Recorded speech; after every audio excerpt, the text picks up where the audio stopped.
Hey everybody, Jeremy here from Gnomebot Studios. Welcome to another Grit Fantasy RPG video. Today's topic, character death. Now before I get into today's topic, I would like to give a big shout out to Rich from Renegade Rolls, who has recently put out a great little video review of Grit Fantasy RPG that I very much appreciate.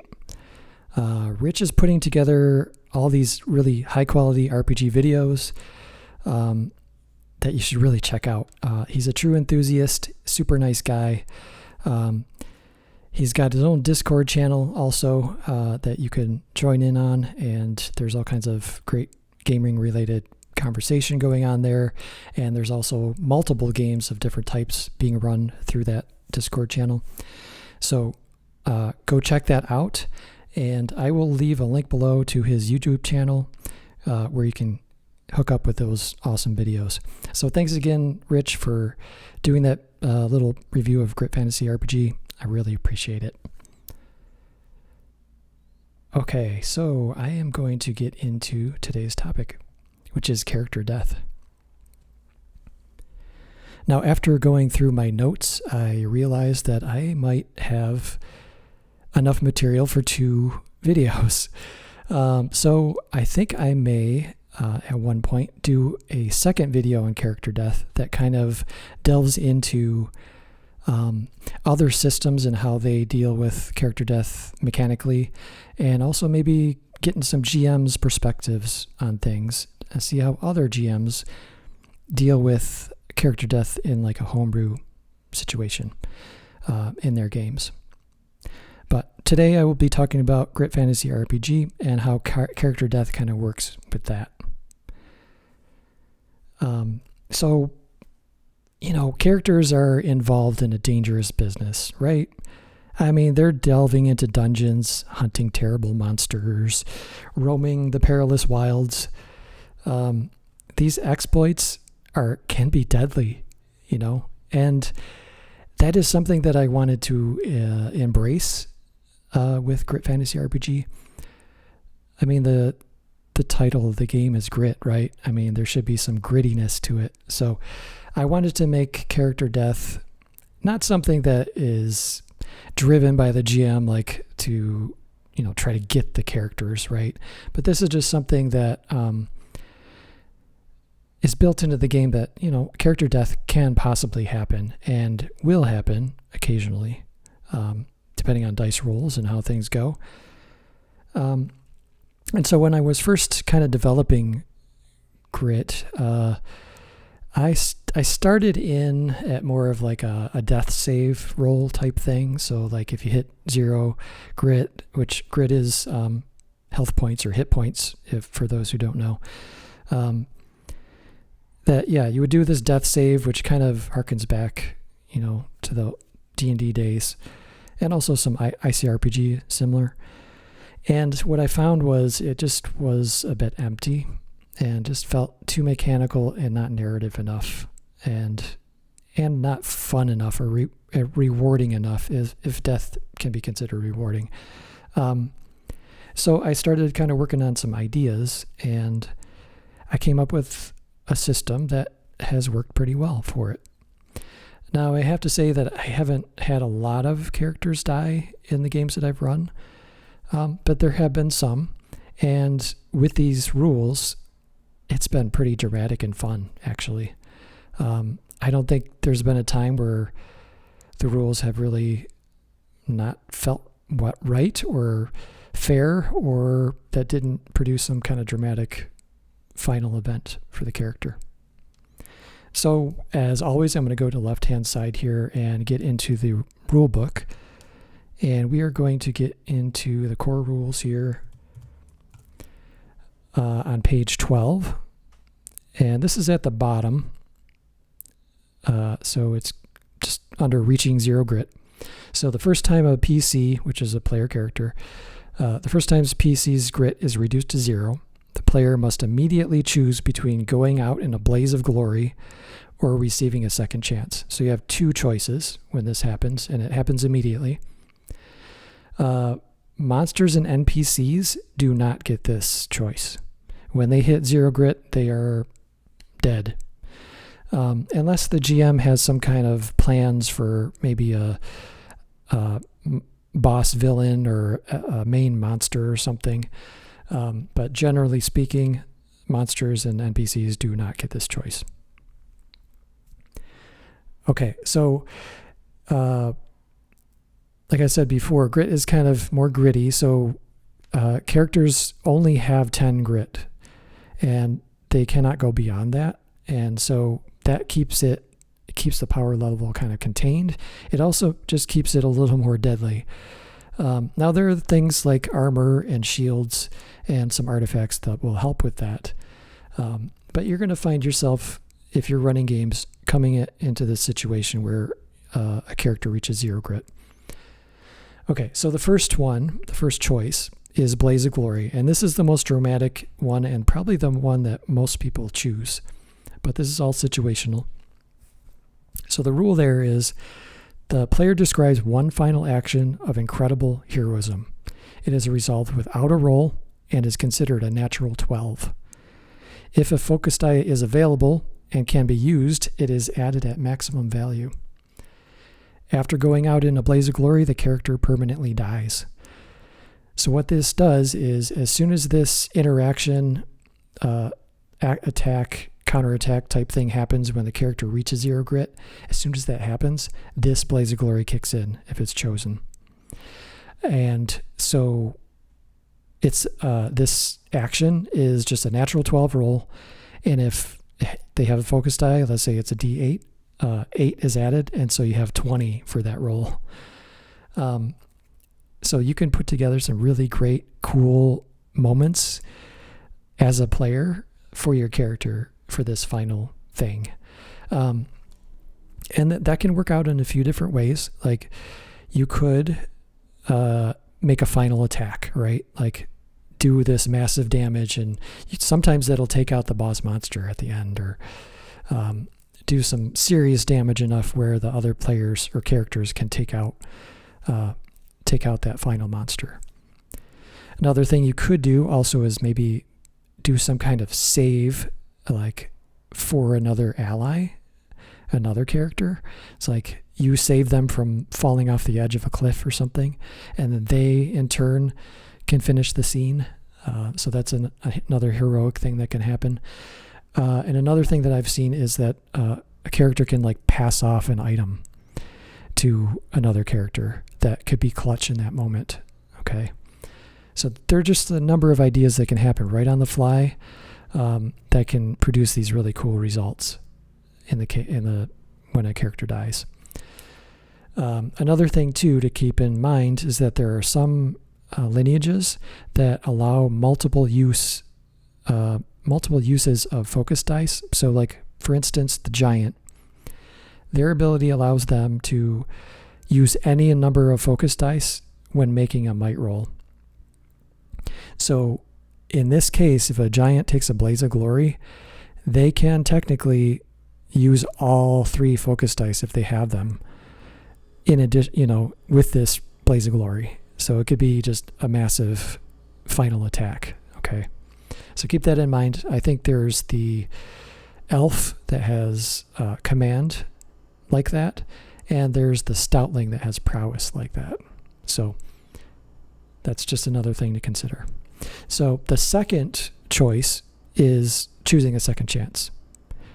So what that does is the character dramatically pops up on their next turn with 1 grit. Okay, so they're instantly healed to 1 grit. They're kind of unconscious until then. And then their grit maximum, here's the clincher, is now permanently reduced to 5. Okay, so it's no longer 10, it's 5. Another thing too is that if the character is reduced to 0 once more, excuse me, they immediately die with no opportunity to take Blaze of Glory or second chance again. Okay. So what this represents to me is that they've taken a cataclysmic amount of damage, and they have sustained serious trauma, right? That could be physical, mental, whatever.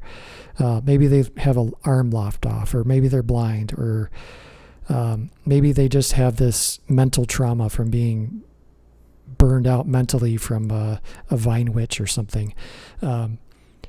So there are some cool RP things, that role-playing things that you could do with this. And it also can open up something for the GM to include in a multi-session game, that maybe there's an ability to raise that grit maximum back, but they have to go on a quest to do so. Okay.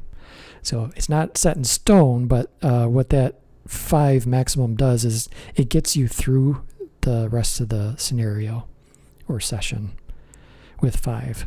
And then it's up to the GM how they want to deal with that again. Okay. This can also, if the GM decides to keep it at 5, this could be an interesting challenge for a player to have a character that has 5 grit. I know that sounds to you, or some of you may think this sounds like not very much fun, but it can actually produce some interesting role-playing moments, and a different strategy for a character when they have some kind of traumatic injury like this. Okay? So that is something to consider with that stuff. Now, after all this happens, there's also this moment afterwards. Like, what happens after the character is gone, right? The GM has the opportunity to allow, depending on the situation of the session, letting that player kind of come in with a new character or something to keep them playing. If they're at the very end of the session and this happens, that it's not really, I would say, not too much of a point to put in a new character. But if this happens in like the first scene of a whole night of playing, you might want to consider allowing the player to have another character. So there's a few things you could do with that. One is to just have your players make 2 characters. One is used as a backup. So just everybody has a backup character in case they need it. And, in the case of a character death, you can just role play in how this other character kind of fits into the scenario.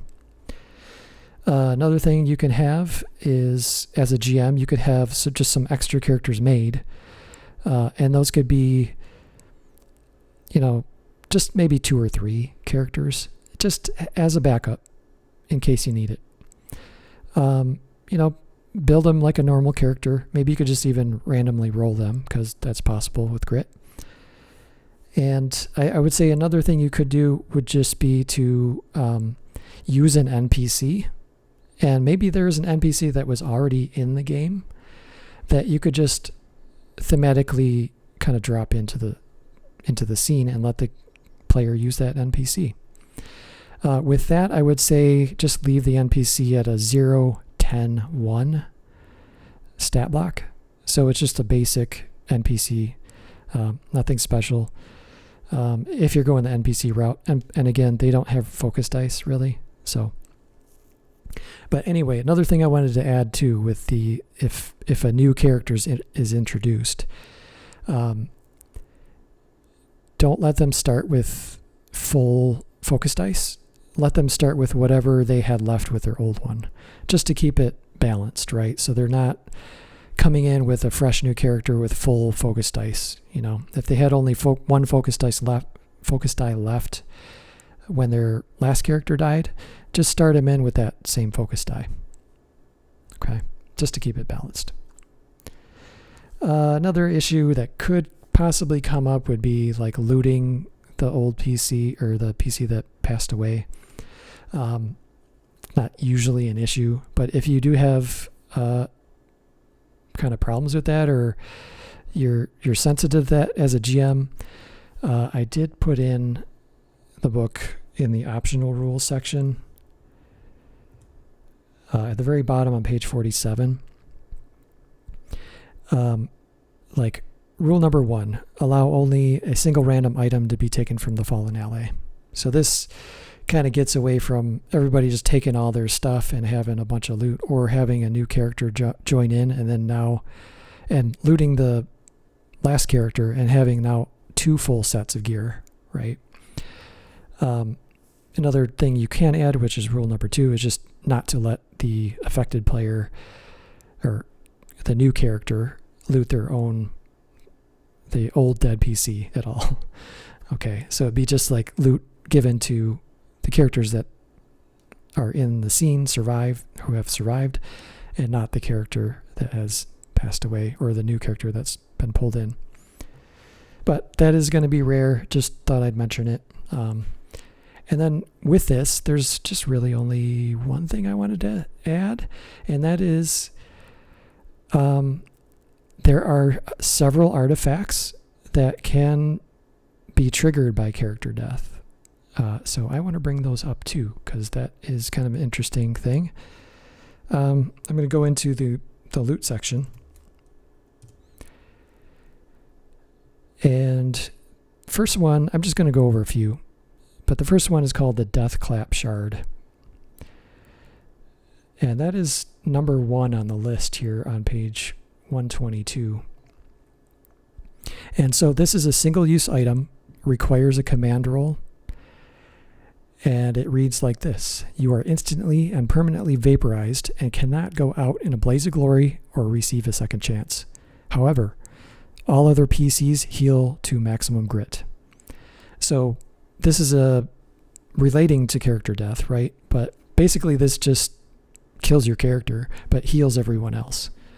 So I just thought that would be an interesting thing to bring up, because there are items that relate to death for characters. Here's another one. This is called the Amulet of Heroes. And this is, again, a single-use item. When another character goes out in a blaze of glory, you may instantly swap your grit with theirs and trade places with them. So they receive your grit, and you become the one who's going out in a blaze of glory. So kind of an interesting last-minute switch there, right? Which could be clutch. So I thought I'd bring that up as well. And then the third one, which is at the very last part of the artifact tables,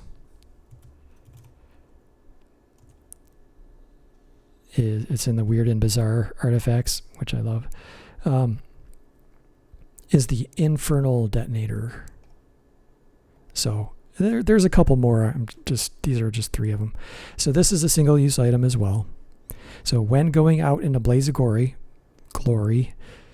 could be gory, forfeit your final action to explode diabolically. Everything within short range takes 12d12 damage. So I want to apologize to all the GMs out there if they have to, the ones that have to deal with this item, and also the players.